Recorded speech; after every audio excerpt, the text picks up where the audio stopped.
Salut à tous, épisode 14 avec Intermarché ou Anti-Gobert Matériaux. Je vais vous proposer ici un petit mix de ce qui se passe en août, à savoir la Cyclassics de Hambourg, 10 étapes de Vuelta et on terminera par la classique de Bretagne, qui est toujours un joli rendez-vous, je trouve, dans cette période de l'année en mode carrière sur PCM. Alors, du côté de Hambourg, qui s'appelle la Bemer Cyclassics, on a Binyam Girmay qui est aligné. Il est en train de constituer son pic. Son pic, il l'aura, je peux vous le dire, vers la fin du Tour du Benelux. Donc, très acceptable. Ça veut dire que les classiques canadiennes seront sous pic de forme pour lui. C'est presque mon objectif principal de fin d'année avec Girmay, étant donné que je n'ai pas pu avoir le contrôle de l'Érythrée au championnat du monde, ce qui m'aurait pourtant relativement plu. Mais ce ne sera pas le cas ici. Donc sur cette classique de Hambourg, on va juste s'attacher à être présent dans l'avant du peloton sur je dirais 90% de la course, en espérant ensuite faire partie du bon wagon qui va franchir la difficulté qui revient plusieurs fois à 25 km de l'arrivée environ, ou 20, je ne sais plus exactement. Avant-dernier passage ici, Girmay profite du travail de protection de Adrien Petit. On a des relais qui peuvent être assurés ici ou là par Van der Horn, plus tard par Christophe Vliegen, Pasqualone ou Dimitri Claes. Et donc, allez, on y est. Voilà, 28 coureurs seulement. On fait une petite différence ici au moment de sortir de cette dernière difficulté. Alors voilà, on va essayer de jouer le coup collectivement. Donc, j'ai des coureurs qui sont dans des formes assez diverses. Il y en a certains qui ont hérité de quelque chose de chanceux, d'autres pas. Mais c'est pas tellement important, car après, voilà, on s'adapte. Allez, Van der Horn va, avec son potentiel de rouleur assez phénoménal, va comme ça mener ce groupe. Puis on va se relayer après. Faire attention parce que quand même, avec Girmay sont sortis quelques sprinters de renom. Et donc, on va pas les ignorer, ceux-là. Il y a une opposition réelle sur Hambourg. Ici, on peut vraiment se faire taper. Mais moi, je vise le sprint en petit comité. C'est en tout cas ce à quoi cherche à échapper ceux que vous avez vu sortir comme Sagan, Kragh Andersen, Tiesj Benoot, notamment, on l'a aperçu. Mais on a encore de l'essence dans le moteur au moment d'aborder les derniers kilomètres.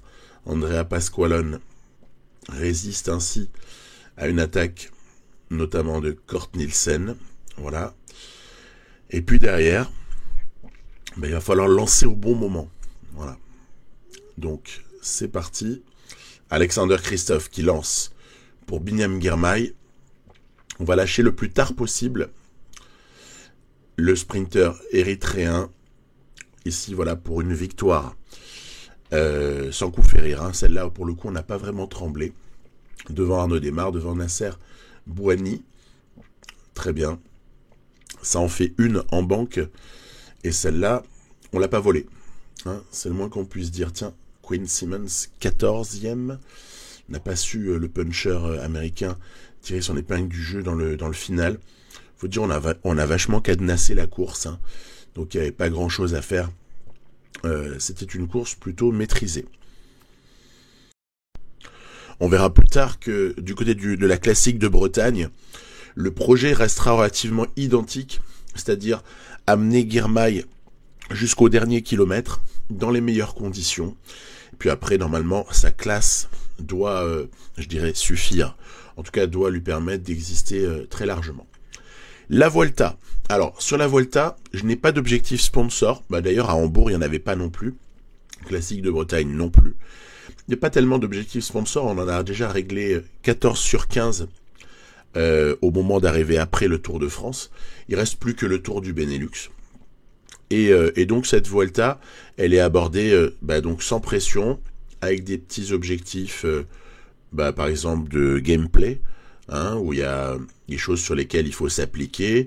C'est aussi l'occasion de voir des coureurs qu'on n'avait pas vu beaucoup dans la saison. Je vais revenir dessus.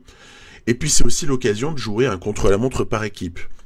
C'est un exercice que je trouve assez passionnant sur Pro Cycling Manager. Tiens, on voit que Vingegaard sera le leader de Jumbo-Visma sur cette Vuelta. Mais on observe également, moi j'aime bien regarder les autres équipes, observe qu'il y a des équipes qui, je dirais, mal drivées par le jeu, en l'occurrence là, se retrouvent coupées en deux, parfois manque de cohésion, au contraire de la Groupama FDJ qui n'en manque pas, ou de la Lotto Soudal qui fait quelque chose d'assez homogène. Il y a des équipes qui se scindent, il y a des petits problèmes parfois. Alors, moi, ça fait longtemps que j'en ai pas joué du coup, je mets tout le monde à 88 en relais, voilà. Mais vous verrez qu'après je vais monter un petit peu certains.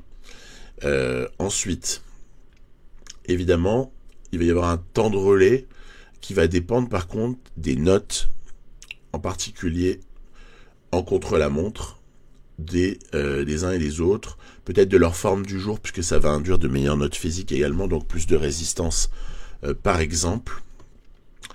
Donc je navigue un petit peu à vue en tenant compte de cela, et tout en sachant qu'on n'a pas une équipe de spécialistes, bien au contraire. J'avais déjà dit depuis le début de saison que cette équipe était probablement l'une des plus faibles du World Tour en contre-la-montre. Donc on fait ce qu'on peut avec ce qu'on a. Byström, Rota, De Gendt, Tyson, Petili, Plancart et Aimé De Gendt. Donc voilà, ça permet ensuite de... Moi je vais en bloquer certains en fait. Voilà. Il y a un moment donné où j'ai demandé à certains de rouler et plus à d'autres. Ça ne m'aurait pas dérangé de ne pas arriver à 8 coureurs. On aurait pu faire en sorte d'arriver à 5 seulement, ou à 6 pour assurer le coup, puisque le temps est pris sur le 5e.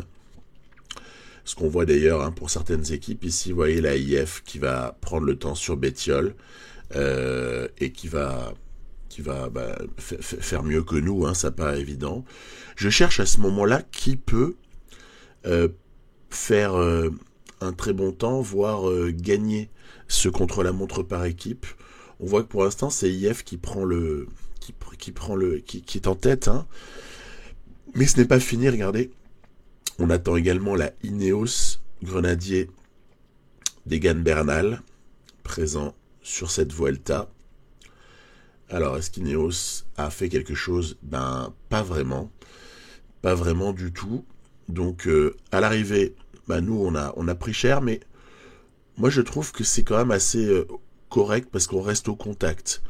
On a terminé, il y a que 3 équipes derrière nous. c'est des Conti pro. Mais bon, c'est pas grave. On n'a pas été trop ridicule. On a fait ce qu'on a pu. En fait, je suis sûr que il y a moyen de l'optimiser. Mais vous connaissez un petit peu ma politique ces dernières années.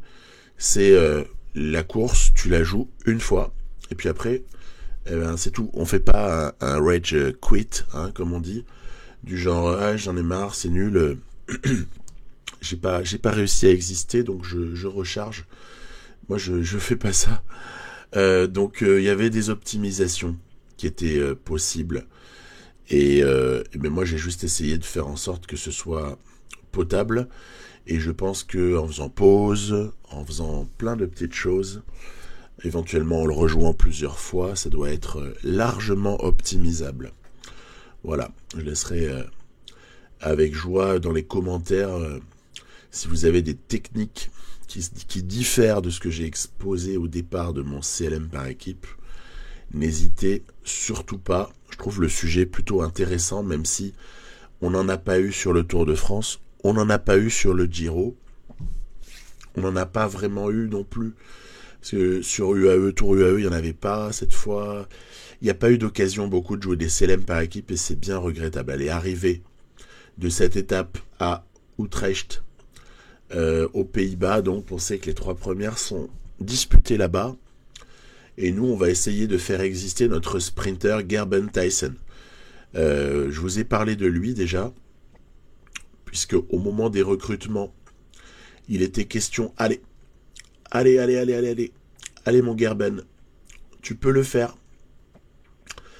Bon, c'est Simone Consoni qui va s'imposer, mais Gerben Thijssen va quand même prendre une jolie 2e place sur ce sprint de la 2e étape de Vuelta. Au moment du recrutement, on a vu des petites discussions avec certains, et puis moi j'avais dit un peu ce que je pensais par rapport au rôle de 2e sprinter, parce que c'est vrai que sur une équipe comme Intermarché ou Antigobert Matériaux, il y a vraiment la place pour un 2e sprinter, bien évidemment. Et comme on va laisser Alexander Christophe et Andrea Pasqualone voler vers d'autres cieux pour les saisons à venir, il fallait trouver quelqu'un qui, quand Girmay est aligné sur un front, peut assurer un autre front. Et en l'occurrence, je sais que beaucoup étaient réticents du fait que Thijssen puisse être cet homme-là, en fait. Et on me recommandait de recruter quelqu'un en externe. Mais alors qu'on voit qu'ici la zone de vent sur cette étape 3 ne donne pas lieu non plus à des vents faramineux, donc c'est plutôt rassurant ou d'ailleurs décevant selon le point de vue, puisqu'on a une équipe de rouleurs, on pourrait essayer de faire tout exploser. Regardez, ça va quand même avoir lieu parce que la zone de vent est très très longue. Ici, le peloton s'est mis en file indienne et ça va commencer à casser dans peu de temps, mais quand même ça avait cassé, puis ça s'était repris parce que le vent n'était pas suffisant. S'il y avait eu la même zone de vent avec un vent de base à 20-25 km/h et le vent qui monte à 40-45 dans la zone de vent, là on aurait assisté à une véritable empoignade. On va essayer quand même de durcir en fin d'étape parce qu'on a du matériel pour rouler très très fort ici sur cette Vuelta parmi nos 8 coureurs. Allez, durcissement du ton par l'équipe. Et donc, oui, voilà, je sais qu'il y avait un peu de réticence par rapport au profil de Thijssen, lequel Thijssen a quand même eu une petite progression. Je ne sais pas si vous avez remarqué, c'est très léger. Il a pris 1 point. On va le voir juste après. Plancart, puis Rota. Et Thijssen qui sprint. Allez, mon grand, tu peux le faire. Oh là là, c'est cruel, hein. C'est cruel pour Thijssen. 2e encore. Derrière Fabio Jakobsen. Bon, après, il n'y a rien à dire, hein. Au moins, on a devancé Caden Grooves, Aran Bourou. Il y a Viviani aussi qui est présent, Dorian Godon, etc. Arndt. Voilà, bon. C'est pas déshonorant, mais ça prouve que le sprint a été lâché trop tôt. Ou alors trop tard carrément, parce que du coup, on aurait pu faire une différence plus importante. Je sais pas tellement. Ou alors, tout simplement, il y avait quelqu'un qui était largement meilleur que nous. Et il faut vivre avec. Donc, ouais, Thijssen, il a pris une petite progression au cours, je dirais, du milieu de l'été, puisqu'il est passé de 76 accélérations à 77. Bon, on va me dire, c'est vraiment pas grand-chose. Et d'ailleurs, c'est ce qu'on pouvait lui reprocher à Gerben Thijssen, lui reprocher en tant que candidat au poste de 2e sprinter de l'équipe, c'était d'être peut-être un petit peu juste en note pour un statut de sprinter principal, alors qu'on en voit ici Gossens à l'avant.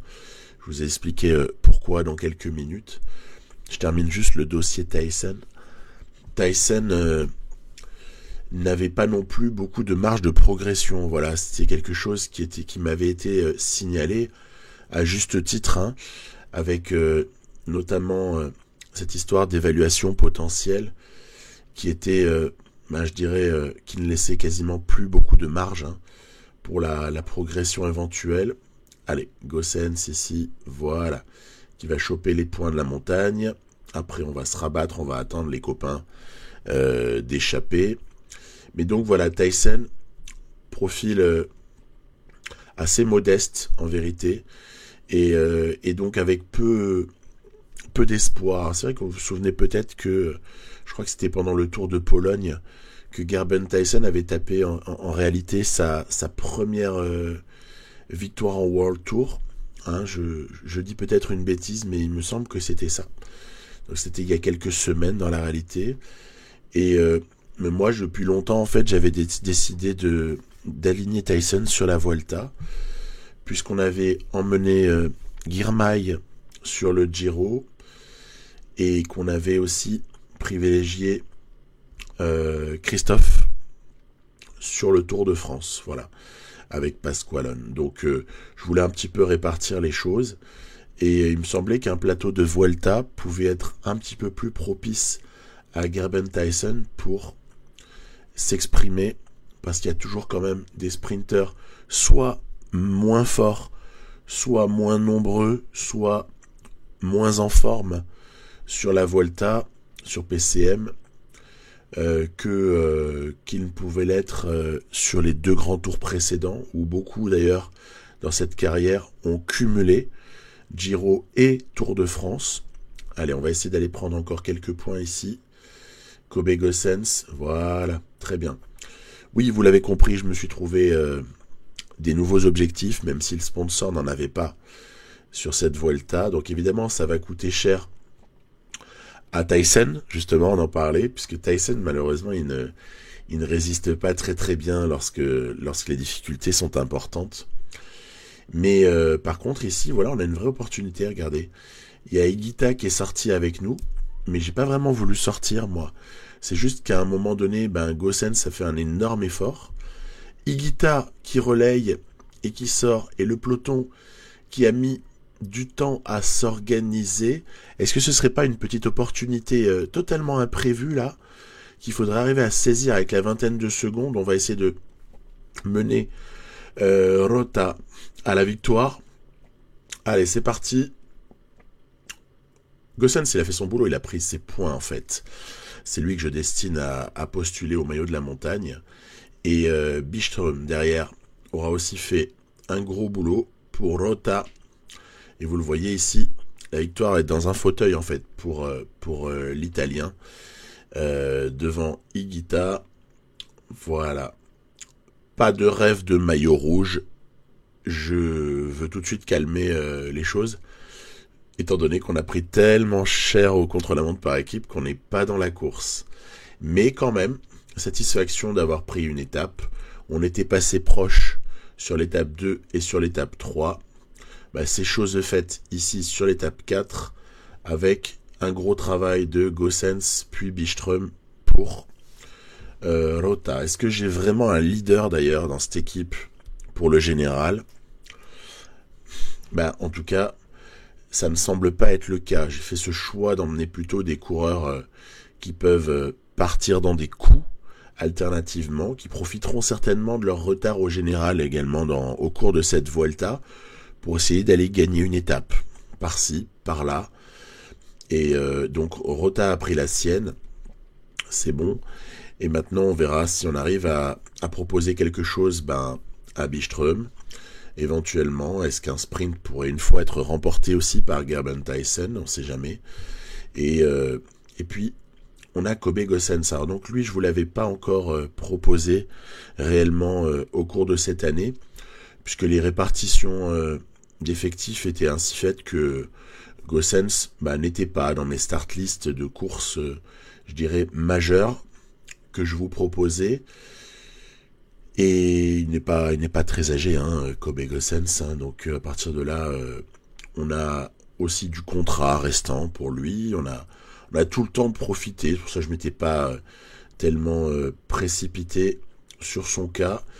Lui aussi, je me le gardais au chaud pour la Vuelta, en me disant que c'est bien d'avoir des forces vives. D'ailleurs, au passage, cette stratégie de planification assez prudentin de ma part qui consiste à ne pas avoir doublé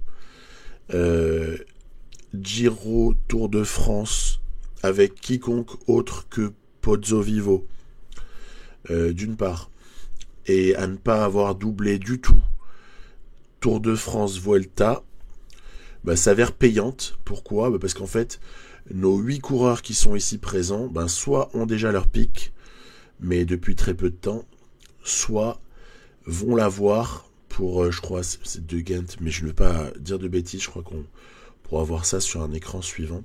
Allez, Goossens en lutte avec Bax, ici, pour aller chercher de nouveaux points de la montagne. Voilà, ça se passe pas si mal.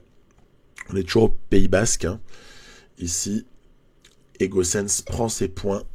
Et honnêtement, ça fait déjà un petit capital.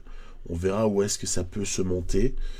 Une petite avance pour Kobe Goossens, qui portera certainement encore le lendemain ce joli maillot.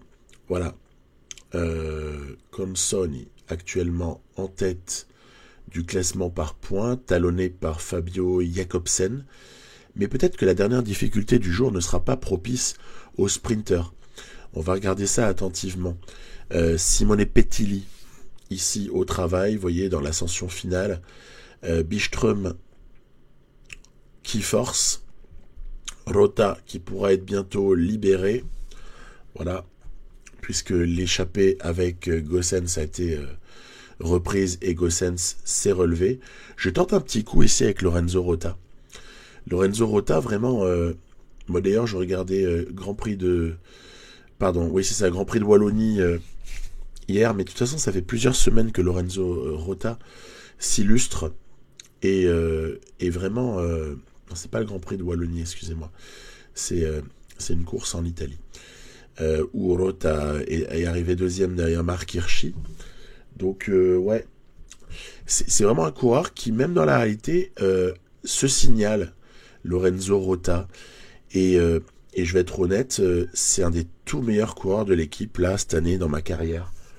Il est vraiment sublime. Pourtant, les notes ne payent pas vraiment de mine. Des coureurs comme ça, on pourrait se dire qu'on en trouve à la pelle. Et Rota, non, il fait une super saison. Allez, c'est parti. On va sprinter ici. On va essayer de retrouver le sprint de Byström. Je ne sais pas si vous avez vu ce que j'ai fait. J'ai sprinté avec Byström, vite calé Rota dans la roue pour pouvoir demander à Rota de sprinter. Regardez, waouh, la cerise sur le gâteau, c'est qu'on va prendre cette étape. Donc, voilà, si vous voulez, vous revenez en arrière de 20 secondes ou de 25 secondes. Byström, en fait, était épuisé.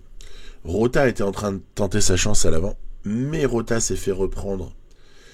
Derrière, sprint en descente. Vous savez que le sprint en descente sur PCM, c'est quelque chose qui, suivant les pourcentages, regardez, ouais, la victoire se joue à peu, hein, mais elle est bel et bien pour nous.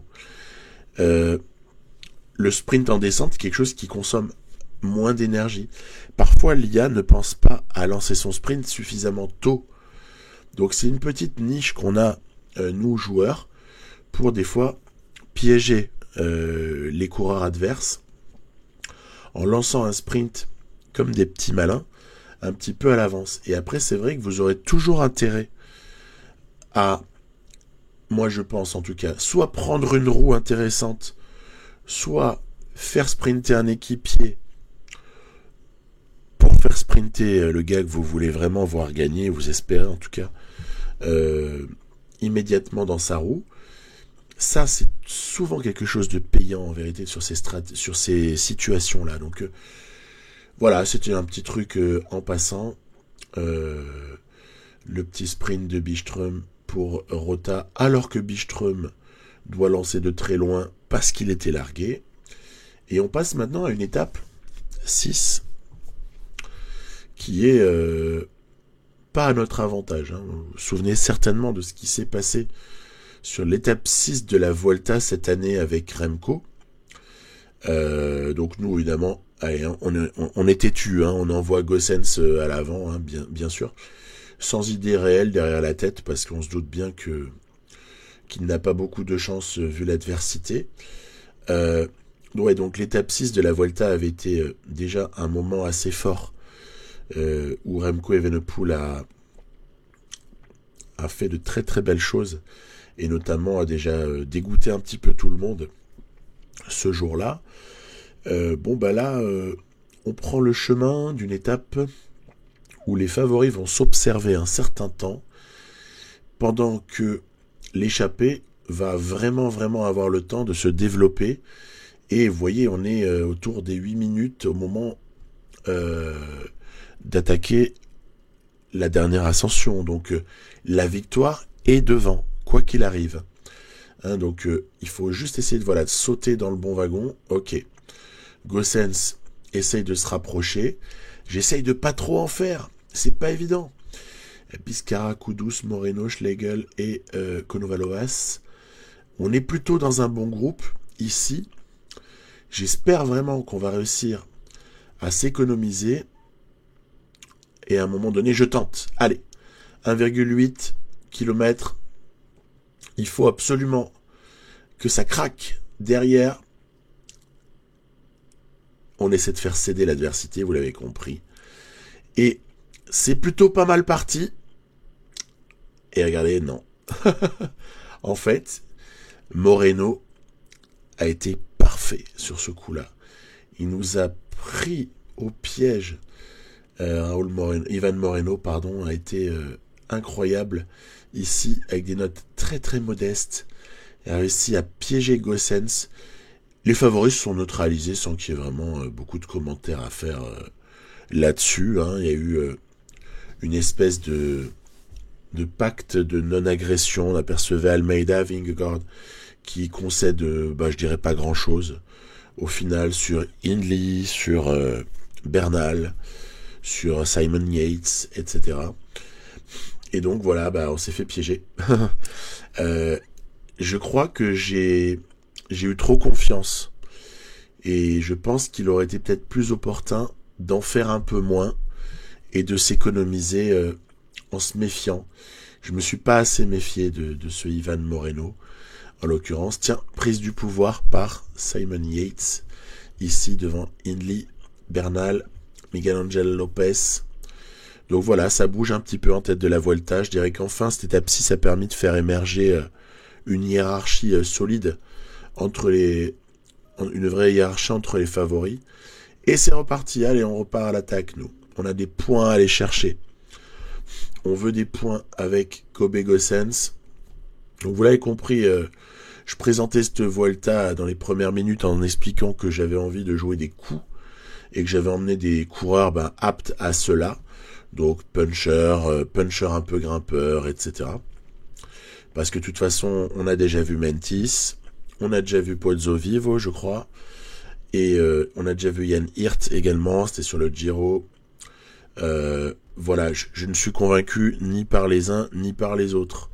Donc j'étais content de varier un peu les choses. Emmener Gossens, c'est plutôt un pur grimpeur qu'un coureur de classement général. Hein. Donc pur grimpeur, est-ce qu'il progressera?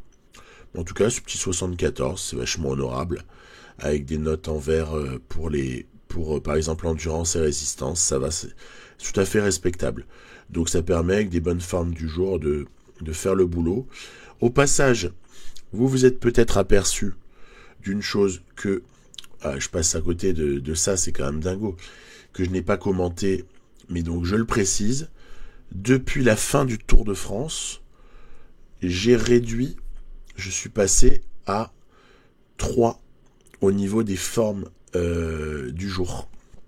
Hein, donc c'est pour ça que vous verrez plus jamais de plus 5 dans cette carrière, et pour cause, ni de plus 4 d'ailleurs, parce qu'en fait je suis repassé sur mon réglage d'origine, qui était plus 3, moins 3, parce que c'est vrai que je commençais à en avoir un petit peu marre de des plus 5. Je trouvais que ça rendait les choses quand même un peu plus faciles, même si on se doute bien que si nous on est à plus 5, moins 5, sûrement que l'IA l'est également, encore que ce soit peut-être approuvé. On a UAE qui bosse ici avec Trek et Gaffredo. Et donc voilà pourquoi j'ai préféré revenir à plus 3, moins 3, parce que je trouvais quand même que avec plus 5, on peut faire d'un âne un cheval de course, et honnêtement, c'est rigolo pendant quelques semaines ou pendant quelques courses. Après, ça devient un petit peu gavant parce qu'on assiste à des trucs quand même qui sont, pour moi, un peu frustrants, je trouve. Rota pour Byström. On va demander à De Vrint, ici, de sprinter. Allez! Oh là là, il était bloqué. Zut. Dommage. À un moment donné, il s'est retrouvé bloqué, Tom De Vrint. Du coup, il passe à côté du truc. Très belle victoire pour Alex Arenborough. Vous voyez, c'est encore un exemple de situation dans laquelle Gerben Tyson, la difficulté là de milieu d'étape, c'était trop pour lui. C'était trop difficile. Donc voilà, écoutez, ça change un peu. Hein. Moi qui ai l'habitude de privilégier des profils de sprinters quand j'en utilise, qui sont des sprinters qui résistent aux difficultés, qui résistent aux boss, un peu, on va dire, un profil général Michael Matthews, c'est aussi différent de devoir jouer avec quelqu'un, ici Tyson en l'occurrence, qui ne passe pas les boss, et il faut se débrouiller, trouver d'autres possibilités de jeu. Donc voilà, je trouve pas ça dérangeant en fait, c'est assez bien de varier les choses. Voilà, donc étape 8 à présent. Allez, on renvoie Goossens à l'avant. Vous voyez, il commence à accumuler un petit peu les points à force, hein, Kobe Goossens. Et on va voir où est-ce que ça peut le mener. Parce qu'il y a d'autres coureurs qui vont se mêler du classement, vous vous en doutez bien. Mais tout ce qui est pris n'est plus à prendre. Et puis cette Vuelta 2022, c'est un profil sur lequel... Allez, voilà, par exemple, ça, il faut pas faire. Ouais, c'est une erreur. J'ai trop emmené les autres, et du coup, ça leur a largement facilité les choses. Du coup, il vaut mieux partir de loin. Mais là, c'est trop loin. 3 km, voilà. On s'écarte à gauche de la route, on plante une attaque. Derrière, voilà, écoutez les gars, maintenant il faut rouler, il suffit plus de prendre notre roue. Et on prend des points relativement gratuits. Donc voilà, j'utilise de petits stratagèmes parfois, qu'on connaît tous, hein, je pense. Ici ou là, ouais, cette Vuelta 2022, par exemple, sur l'étape 20, il y a peu de points pour le classement de la montagne. Sur la toute fin, en fait, sur la 3e semaine, il n'y a pas des milliards de points à prendre. C'est pour ça que je crois qu'en fait, si on capitalise dès les 10, 15... Oh zut, Goossens est tombé. Ah, c'est malheureux ça. C'est malheureux parce que... Ouais, Goossens est tombé. Il avait une belle situation à jouer. Déjà aussi de capitaliser les points. Ça va, il est revenu. Voilà, ouf. Goossens est rentré. Après, c'est toujours au prix d'un effort supplémentaire. Hein. Donc, chute, réintégration du groupe de tête. Oui, pourquoi c'était spécialement dommage de tomber ce jour-là ? Parce qu'en fait, le peloton derrière n'a pas l'air de s'intéresser à la victoire d'étape. Hein. Donc, il y a encore une fois une opportunité de prise d'étape. Hein, donc, il ne faut pas s'en priver. Et je pense donc voilà que si dans les 10-15 premières étapes, Kobe Goossens amasse un maximum de points, il pourrait être très très dur à aller chercher sur la fin de cette Vuelta. Donc voilà pourquoi je prends tout ce qui est à prendre quand en tout cas on me le laisse. Vous voyez ici l'équipe Team Bike Exchange de Simon Yates, elle contrôle mais elle s'en fiche un peu en fait. Elle fait comme peut faire Jumbo-Visma dans certaines circonstances, elle peut faire comme d'autres font. Et allez, j'aime pas trop cet effort parce qu'il est plus difficile que ce qu'on aurait dû faire. Voilà. Du coup, la victoire est devant. Alors, à partir du moment où la victoire est devant, ah là là là là là là, on a du mal à rester en tête du groupe en fait. On a du mal à rester en tête. Allez, prends cette roue là. Ah, ok, j'ai fait un autre choix. J'ai fait le choix du relais calme pour essayer de reprendre les 4 types qu'on aperçoit là à l'avant. Après, quand je revois ces images, J'ai dû jouer ça il y a une dizaine de jours. Quand je revois ces images, je me dis que c'est vraiment quelque chose qui peut être discuté comme stratégie. Autant pour un leader sur une longue ascension, l'effort curseur, ça peut être une arme vraiment redoutable. Autant pour un coureur ici en échappée, Gossens, donc sur cette situation-là, c'est vraiment... je ne suis pas certain que ce soit le bon choix. Je pense qu'il aurait sûrement été meilleur de prendre les roues de ceux qui attaquaient. On voit ici Tony Galopin qui prend cette étape-là devant Herrada. Tant pis pour Peters et compagnie. Biscara va terminer avec Gossens.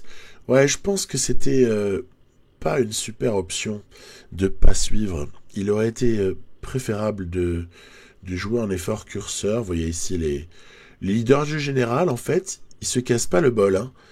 Ils sont là, ils se neutralisent, puis ça attaque dans les derniers kilomètres. Voilà. Tranquille.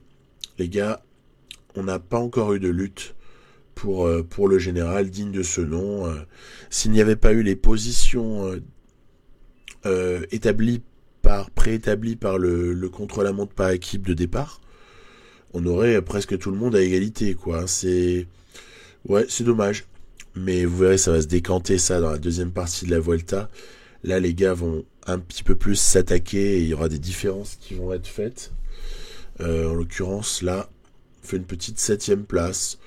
On reprend aussi un petit peu de temps. Bon, Gossens, très très temporairement, 8e, mais ce n'est absolument pas significatif. Hein.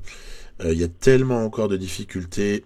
Gossens n'est tellement pas de taille à suivre les tout meilleurs lorsqu'il s'explique que cette 8e place doit pas du tout masquer la réalité. Allez, on est encore sur une étape ici qui se termine par une difficulté ce jour-là de l'étape 9. Et nous, cette fois-ci, on a plutôt raté la prise d'échappée.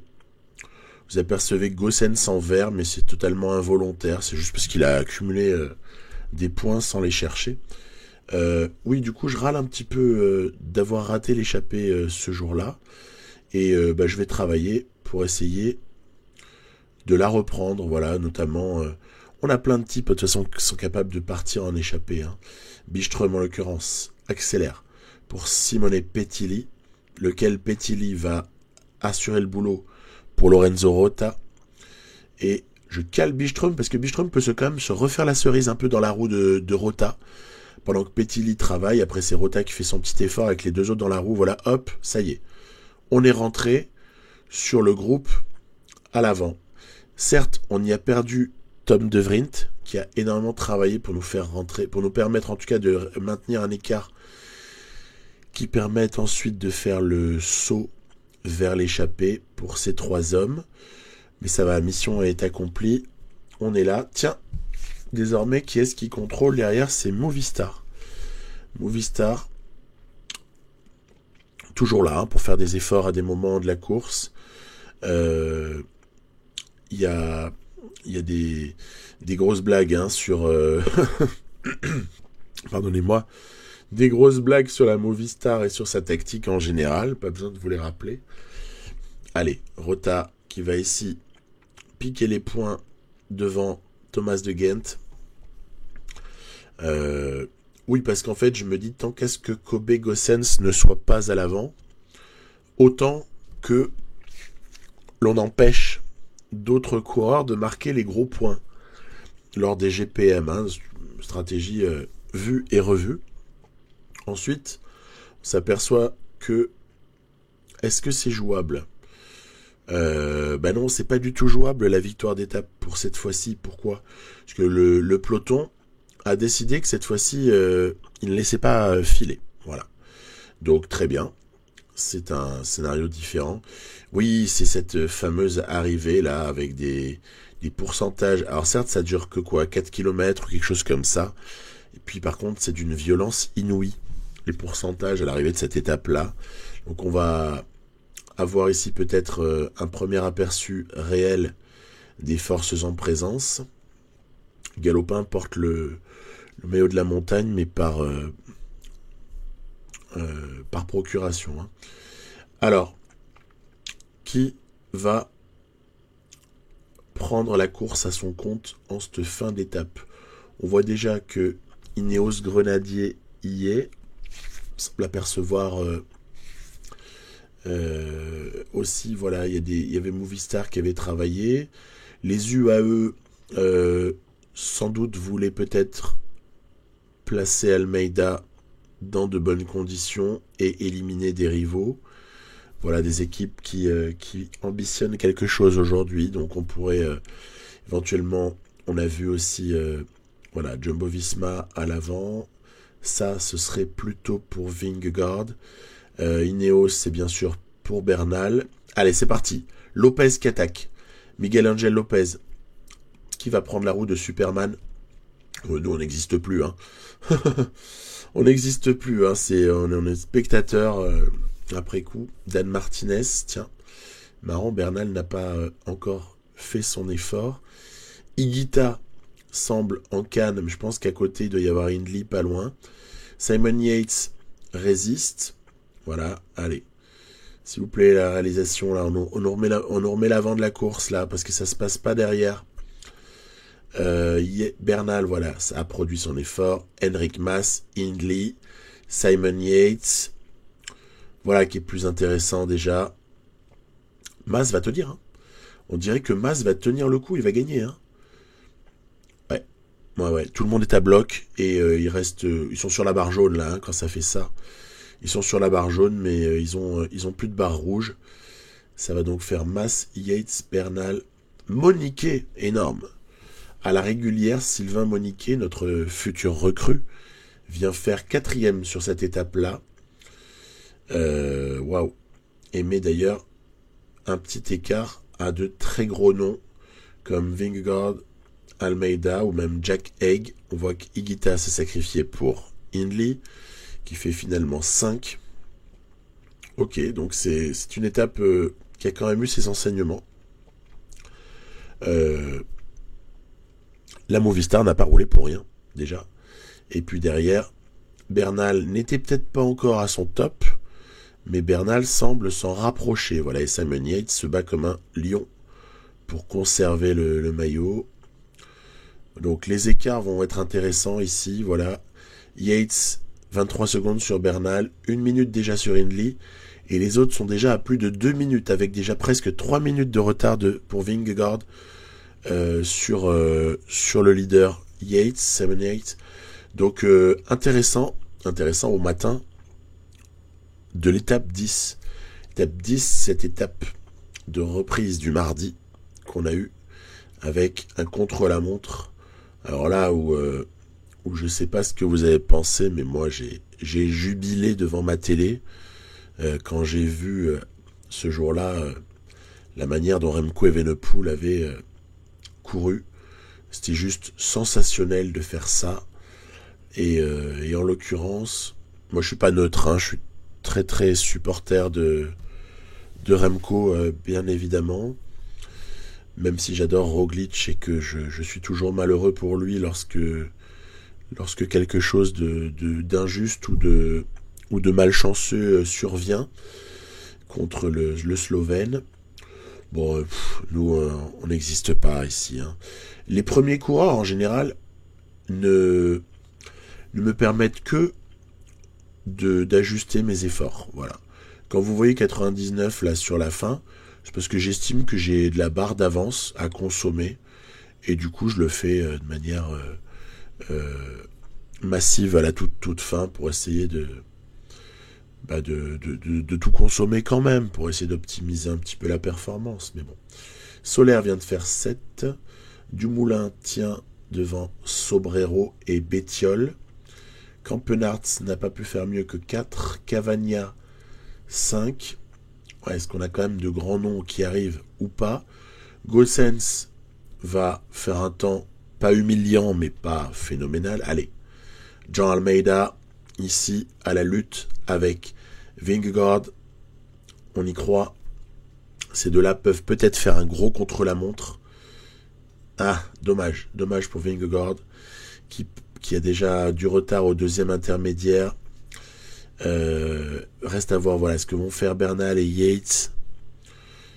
Bernal ne paraît pas dans un temps exceptionnel. Hindley, non, c'est pas son jour Hindley. Il a déjà 1 minute au deuxième intermédiaire. Almeida, en revanche, est dans la course. Hein. Almeida, il fait un très très gros contre-la-montre. Est-ce qu'il va carrément aller chercher Tom Dumoulin ou est-ce que ça va pas être suffisant? Allez. Allez. Voilà, là, là, là, là, là. Il échoue d'un cheveu à 6 secondes pour la victoire d'étape. Et quid de Vingegaard qui semble un peu en retard sur Almeida hein, quand même. Hein. Ah, ouais, dommage. 11e. 11e, bon, Lopez. C'est pas un mauvais coureur en contre-la-montre, hein, Lopez. Mais ce n'est pas un top coureur. Donc il fait du mieux qu'il peut. Il prend quand même 1,28 dans la figure. Ça, c'est assez rédhibitoire pour la fin de Vuelta. Hindley. Allez, Hindley va-t-il limiter la casse? Bah non, il fait quelque chose de similaire à Miguel Angel Lopez. Egan Bernal. Ah, il limite un peu mieux, lui. Il prend que 1 minute. Et Yates, en fait, vous avez remarqué sur la dernière partie que les coureurs perdent le plus. Oh, 43, pas mal, pas mal. Il a plutôt pas si mal résisté que ça, Simon Yates, sur ce coup. Tom Dumoulin, donc vainqueur, devant John Almeida. Yates conserve la tête devant Bernal, devant Hindley, Almeida, Vingegaard. Voilà, on a une vraie hiérarchie, ça fait plaisir. Elle paraît relativement méritée à ce stade-là, mais je vous assure que rien n'est fini. Du côté du classement de la montagne, Goossens a accumulé des points, donc on a des chances de le garder, ce maillot. Il va juste falloir être malin et partir dans les coups. Et du côté du classement par points, bah, en fait, à ma grande surprise, il n'y a personne qui s'est montré réellement intéressé. Donc, on verra bien ce qui se passe là-dessus. Il y a moyen de faire quelque chose. On verra la suite de la Vuelta et la fin de la Vuelta, d'ailleurs, prochainement, jeudi prochain. Mais, pour vous dire au revoir, c'est la Classique de Bretagne, ici, que je propose. Alors, Classique de Bretagne, donc, voilà, on se reconfigure. On est vraiment dans le mode course classique, 240 bornes. On laisse tous nos amis de la Vuelta de côté. Alaphilippe, Van Der Poel sont présents. Attention, Girmay a de l'adversité. Vous apercevez Alaphilippe juste derrière Zimmermann là. Quinten Hermans, Pasqualon pique pour aider l'Érythréen à s'imposer. Voilà, donc c'est une course un peu d'élimination. Il y a de nombreuses difficultés, petites ou grandes, et tout ce qu'il faut, c'est se retrouver au bon endroit au bon moment. Et puis après, avec le tempérament un petit peu plus offensif qu'auparavant de l'IA, ça c'est une des nouveautés de PCM 22, hein. Avec ce tempérament plus offensif, il faut être vigilant, je dirais, car une attaque à 30 bornes de l'arrivée de Van Der Poel a beaucoup plus de chances d'aboutir que par le passé. Donc voilà, vigilance, car le bon coup ne doit pas partir sans nous. Puis sinon, moi, emmener tout le monde au sprint, ça me va. Il n'y a pas de problème. Donc on va œuvrer dans ce sens. Vous voyez qu'on a déjà demandé beaucoup de travail à Claes, Zimmermann, Pasqualon qui se sont relevés depuis. On a également une petite difficulté de ravitaillement ici à 20 bornes de l'arrivée, mais Barnabas Peak a fini par s'en sortir. Van der Horn a également bien travaillé. Je pense que pour lui, la fin de course sera plus tranquille. On va un petit peu se calmer. Et là, ouais, ça part. Attention, ça part. Donc, petit effort curseur. On va se remettre, et là, je n'hésite pas, on fait travailler. Il est hors de question de laisser trop d'avance aux deux hommes à l'avant, notamment Van Der Poel. Il est avec le surprenant Johannessen. Lui, il est phénoménal. Enfin, je ne sais pas si j'ai calé ses notes à un endroit, mais il m'a impressionné. Allez, on revient, voilà. Fini de rigoler. On se cale dans la roue de Mathieu. ou alors on verra de quelqu'un d'autre. À voir, mais en tout cas, on les a rattrapés, maintenant on les surveille. Dans ce final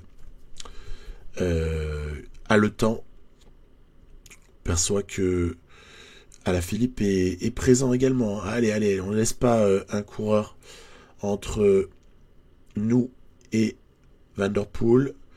Benoît est là, Quinn Simmons, Alessandro Covi, Ide Schelling et Benoît Cosnefroy. C'est un beau plateau que ces 8 hommes de la fin là de Classique de Bretagne. Si Alaphilippe a été lâché une fois, c'est qu'il peut l'être une deuxième fois. Juste nous, on va choisir le moment où on lance. Regardez, vous avez vu Van Der Poel, il joue avec les nerfs des autres coureurs. Et on va lancer ici. Allez, on prend la gauche de la route pour surtout pas donner d'aspiration à quiconque. Et on se ressente pour que la caméra puisse faire un joli ralenti. Un petit peu plus vers le milieu. Oui, parce que finesse, je suis désolé, mais quand on est sur le bord, des fois, quand ils nous proposent des ralentis après la victoire, on a quasiment personne à l'image. Voilà. Ça, c'est juste, je vous avoue ce que je fais. C'est pour ça que des fois, je me remets au milieu. C'est pour avoir un ralenti un petit peu plus joli. Je parle pas de ce ralenti-là, je parle du ralenti pris de haut.